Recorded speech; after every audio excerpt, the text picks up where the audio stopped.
मला काय वाटायचं, मला थांबा घाम पोसू द्या आणि ह्याचा कार्यक्रम करू द्या. मला एकदा कानात त्याच्या कानात मला आधी घाम आलेला पोसू द्या मला.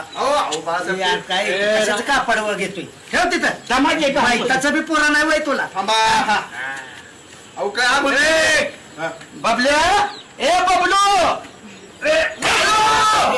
साहेब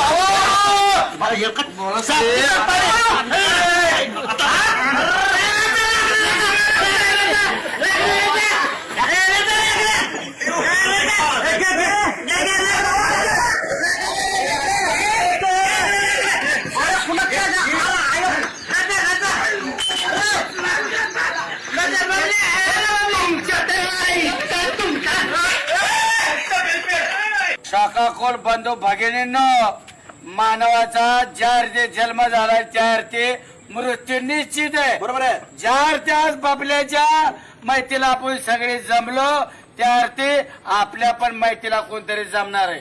उद्या रंबो मरत्याल, परवा तात्या मरत्याल. सगळ्याला एक दिवस जायचं आहे. नंतर माझं बघू काय ठरवू आपण, बघू त्याच्यात मनात असेल. शोकाकुल बंधू भगिनींनो, तुम्ही 8 जणी असला तरी 1000 लोकांच्या सारखे, तर आपला बबन बबन आहे. माझ्या भावासारखा आहे.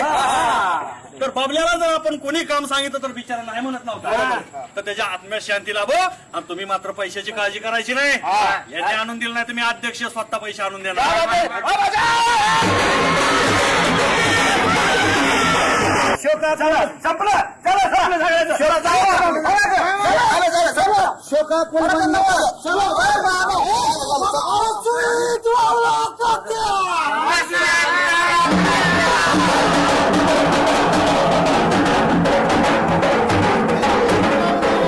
ऐका बघा, आता काय करू रामभाऊ, ऐका बोलराव तुमचं साधा माहितीच होतं मला आता काय निरोप द्यायला पाहिजे आता ऐका हे बघा, आता काय करू, दिवस मला लागलाय, अंधार पडायच्या चित्र रचून घेऊ. आता हो का रागू लागू, तुम्ही ती लाकडं काय करा तिकडे पलीकडे टाका आणि बाळासाहेब तुम्ही आणि ते सासर तुम्ही ती चित्र रचून घ्या. गावाकडचे अंडे लपडी सपडी पाहता स्वत समजू लागे स्वतःला बदला मोठा नेता आभार देऊ की चुकाचा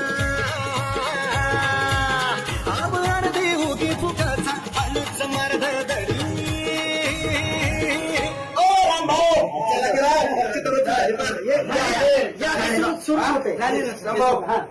झाले चित्र रचून बाळासाहेब तुम्ही काय करताय आतमध्ये? 2 मिनिट फोनवर बोलायला बाहेर गेलो तर इथं सरपंच तपास आहे का कुठं चित्र अहो आम्ही आमच्या हाताने